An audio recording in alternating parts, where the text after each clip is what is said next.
বাঁকা ডকুমেন্টস কিভাবে সোজা করবেন সেটি দেখাবো। এখানে ক্রপ টুলে চলে যাবেন, এখানে পারপেস্টিক ক্রপ টুল দেখতে পাবেন, এখানে ক্লিক করে দিয়ে এই একের পর একটি ক্লিক করবেন, এখান থেকে একটি ক্লিক করবেন, এখানে একটি, দেন এখানে একটি ক্লিক করে দিবেন। এখন ইন্টার বাটন প্রেস করে দিবেন, তাহলে দেখবেন ডকুমেন্টসটি সোজা হয়ে যাবে। অপর পৃষ্ঠা আপনি এভাবে সোজা করে নেবেন, এখান থেকে অ্যাঙ্কার পয়েন্ট এটা এখানে ইন্টার বাটন প্রেস করবেন, তাহলে দেখবেন খুব সহজেই কিন্তু আপনার ডকুমেন্টসগুলো একদম সোজা হয়ে যাবে।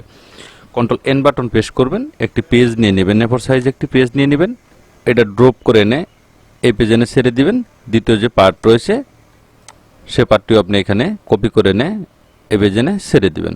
দুটো এভাবে একটু সাজিয়ে নেবেন, একটু ছোট বড় হলে একটু টান দিয়ে একটু বড় করে নেবেন। কন্ট্রোল ই বাটন প্রেস করে দুটি লেয়ার এক করবেন, এখানে মেজারমেন্টটা দেখতে হবে আপনার 3.5 আছে কিনা, এটা যদি ঠিক থাকে তাহলে বুঝবেন যে আপনার ডকুমেন্টসটা ঠিক রয়েছে। এরকমভাবে খুব সহজে আপনি ডকুমেন্টসটা এডিট করে নিতে পারেন।